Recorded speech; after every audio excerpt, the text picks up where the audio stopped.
Chapter 4 The Rabbit Sent in a Little Bill. It was the white rabbit trotting slowly back again and looking anxiously about as it went, as if it had lost something, and she heard it muttering to itself, the Duchess, oh my dear paws, oh my fur and whiskers, she will get me executed as sure as a ferret. Where can I have dropped them, I wonder? Alice guessed in a moment that it was looking for the fan and the pair of white kid gloves, and she very good-naturedly began hunting about for them, but they were nowhere to be seen. Everything seemed to have changed since her swim in the pool, and the great hall with the glass table and the little door had vanished completely. Very soon the rabbit noticed Alice as she went hunting about and called out to her in an angry tone, "Why, Mary Ann, what are you doing out here? Run home this moment and fetch me a pair of gloves and a fan. Quick now!" And Alice was so much frightened that she ran off at once in the direction it pointed to, without trying to explain the mistake it had made. "He took me for his housemaid," she said to herself as she ran. "How surprised he'll be when he finds out who I am. But I'd better take him his fan and gloves, that is, if I can find them." As she said this, she came upon a neat little house, on the door of which was a bright brass plate with the name W. Rabbit engraved upon it. She went in without knocking and hurried upstairs, in great fear lest she should meet the real Mary Ann and be turned out of the house before she had found the fan and gloves. "How queer it seems," Alice said to herself, "to be going messages for a rabbit. I suppose Dinah will be sending me messages next." And she began fancying the sort of thing that would happen. "Miss Alice, come here directly and get ready for your walk." "Coming in a minute, nurse, but I've got to see that the mouse doesn't get out." "Only I don't think," Alice went on, "that they'd let Dinah stop in the house if it began ordering people about like that." By this time she had found her way into a tidy little room with a table in the window, and on it, as she had hoped, a fan and 2 or 3 pairs of tiny white kid gloves. She took up the fan and a pair of the gloves and was just going to leave the room when her eye fell upon a little bottle that stood near the looking-glass. There was no label this time with the words "Drink me," but nevertheless she uncorked it and put it to her lips. "I know something interesting is sure to happen," she said to herself, "whenever I eat or drink anything, so I'll just see what this bottle does. I do hope it will make me grow large again, for really I'm quite tired of being such a tiny little thing." It did so indeed, and much sooner than she had expected. Before she had drunk half the bottle, she found her head pressing against the ceiling and had to stoop to save her neck from being broken. She hastily put down the bottle, saying to herself, "That's quite enough. I hope I shan't grow any more. As it is, I can't get out at the door. I do wish I hadn't drunk quite so much." Alas, it was too late to wish that. She went on growing and very soon had to kneel down on the floor. In another minute there was not even room for this, and she tried the effect of lying down with one elbow against the door and the other arm curled round her head. Still she went on growing, and as a last resource she put one arm out of the window and one foot up the chimney, and said to herself, "Now I can do no more. Whatever happens, what will become of me?" Luckily for Alice, the little magic bottle had now had its full effect, and she grew no larger. Still, it was very uncomfortable, and as there seemed to be no sort of chance of her ever getting out of the room again, no wonder she felt unhappy. It was much pleasanter at home, thought poor Alice, when one wasn't always growing larger and smaller and being ordered about by mice and rabbits. I almost wish I hadn't gone down that rabbit hole. And yet, it's rather curious, this sort of life. I do wonder what can ever happen to me. When I used to read fairy tales, I fancied that kind of thing never happened, and now here I am in the middle of one. There ought to be a book written about me, that there ought, and when I grow up, I'll write one. But I'm grown up now, she added in a sorrowful tone. At least there's no room to grow up any more here. But then, thought Alice, should I never get any older than I am now? That would be a comfort, one way, never to be an old woman. But then, always to have lessons to learn. Oh, I shouldn't like that. Oh, you foolish Alice, she answered herself. How can you learn lessons in here? Why, there's hardly room for you, and no room at all for any lesson books. And so she went on, taking first one side and then the other, and making quite a conversation of it all together. But after a few minutes, she heard a voice outside and stopped to listen.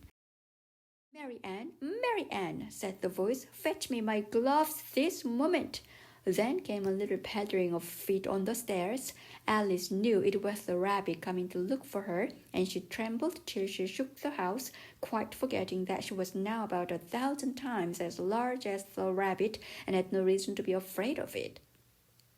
Presently the rabbit came up to the door and tried to open it, but as the door opened inwards and Alice's elbow was pressed hard against it, that attempt proved a failure. Alice hardly said to herself, then I'll go round and get in at the window. That you won't, thought Alice, and after waiting till she fancied she heard the rabbit just under the window, she suddenly spread out her hand and made a snatch in the air. She did not get hold of anything, but she heard a little shriek and a fall and a crash of broken glass, from which she concluded that it was just possible it had fallen into a cucumber frame or something of the sort.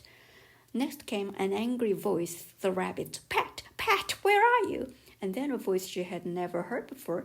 Sure, then I'm here digging for apples, Your Honor. Digging for apples, indeed, said the rabbit angrily. Here, come and help me out of this. Sounds of more broken glass. Now tell me, Pat, what's that in the window?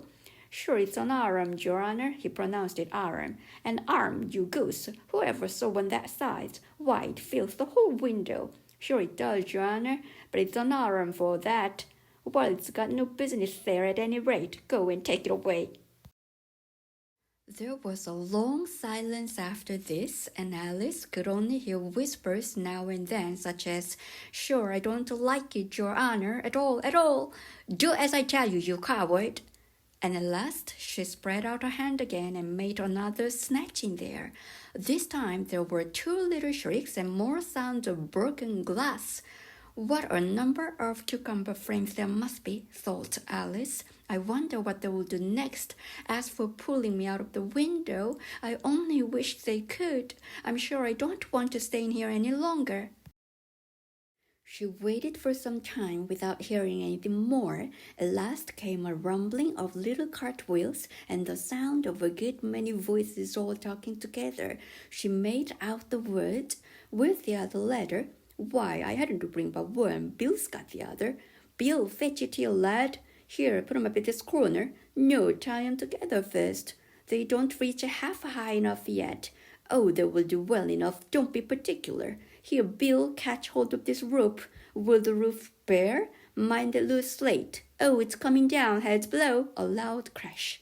Now, who did that? It was Bill, I fancy. Who's to go down the chimney? Nay, I shan't. You do it. That I won't, then. Bill's to go down here. Bill, the master says you're to go down the chimney. Oh, so Bill's got to come down the chimney, has he? Said Alice to herself. Shy, they seem to put everything up on Bill. I wouldn't be in Bill's place for a good deal. This fireplace is narrow, to be sure, but I think I can kick a little.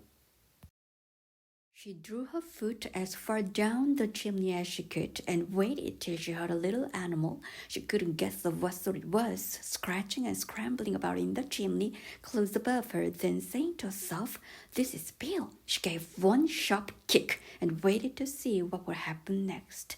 The first thing she heard was a general chorus of, There goes Bill. Then the rabbit's voice alone, Catch him, you by the head. Then silence, and then another confusion of voices.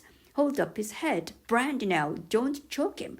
How was it, old fellow? What happened to you? Tell us all about it. Last came a little feeble squeaking voice. That's Bill, thought Alice. Well, I hardly know no more, thank ye. I'm better now, but I'm a deal too flustered to tell you. All I know is something comes at me like a jack-in-the-box, and up I goes like a skyrocket. So you did, old fellow, said the others. "We must burn the house down," said the rabbit's voice, and Alice called out as loud as she could, "If you do, I'll set dynamite at you." There was a dead silence instantly, and Alice thought to herself, "I wonder what they will do next. If they had any sense, they'd take the roof off." After a minute or two, they began moving about again, and Alice heard the rabbit say, "A barrelful will do to begin with." A barrelful of what? Thought Alice, but she had not long to doubt, for the next moment a shower of little pebbles came rattling in at the window, and some of them hit her in the face. "Oh, put a stop to this," she said to herself and shouted out, "You'd better not do that again," which produced another dead silence. Alice noticed with some surprise that the pebbles were all turning into little cakes as they lay on the floor, and a bright idea came into her head. "If I eat one of these cakes," she thought, "it's sure to make some change in my size, and as it can't possibly make me larger, it must make me smaller, I suppose." So she swallowed one of the cakes and was delighted to find that she began shrinking directly. As soon as she was small enough to get through the door, she ran out of the house and found quite a crowd of little animals and birds waiting outside. The poor little lizard Bill was in the middle, being held up by 2 guinea pigs who were giving it something out of a bottle. They all made a rush at Alice the moment she appeared, but she ran off as hard as she could and soon found herself safe in a thick wood. "The first thing I've got to do," said Alice to herself as she wandered about in the wood, "is to grow to my right size again. And the second thing is to find my way into that lovely garden. I think that will be the best plan." It sounded an excellent plan, no doubt, and very neatly and simply arranged. The only difficulty was that she had not the smallest idea how to set about it, and while she was peering about anxiously among the trees, a little sharp bark just overhead made her look up in a great hurry. An enormous puppy was looking down at her with large round eyes and feebly stretching out one paw trying to touch her. "Poor little thing," said Alice in a coaxing tone, and she tried hard to whistle to it, but she was terribly frightened all the time at the thought that it might be hungry, in which case it would be very likely to eat her up in spite of all her coaxing. Hardly knowing what she did, she picked up a little bit of stick and held it out to the puppy, whereupon the puppy jumped into the air off all its feet at once with a yelp of delight and rushed at the stick and made believe to worry it. Then Alice dodged behind a great thistle to keep herself from being run over, and the moment she appeared on the other side, the puppy made another rush at the stick and tumbled head over heels in its hurry to get hold of it. Then Alice, thinking it was very like having a game of play with the cart horse and expecting every moment to be trampled under its feet, ran round the thistle again. Then the puppy began a series of short charges at the stick, running a very little way forwards each time and a long way back, and barking hoarsely all the while, till at last it sat down a good way off, panting, with its tongue hanging out of its mouth and its great eyes half shut.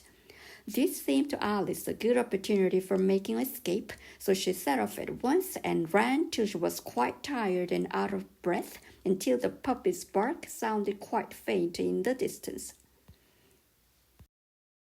"And yet, what a dear little puppy it was," said Alice as she leant against a buttercup to rest herself and fanned herself with one of the leaves. "I should have liked teaching it tricks very much if I'd only been the right size to do it. Oh dear, I'd nearly forgotten that I've got to grow up again. Let me see, how is it to be managed? I suppose I ought to eat or drink something or other, but the great question is what?" The great question certainly was what. Alice looked all round her at the flowers and the blades of grass, but she did not see anything that looked like the right thing to eat or drink under the circumstances. There was a large mushroom growing near her about the same height as herself, and when she had looked under it and on both sides of it and behind it, it occurred to her that she might as well look and see what was on the top of it. She stretched herself up on tiptoe and peeped over the edge of the mushroom, and her eyes immediately met those of a large caterpillar that was sitting on the top with its arms folded, quietly smoking a long hookah and taking not the smallest notice of her or of anything else. End of chapter.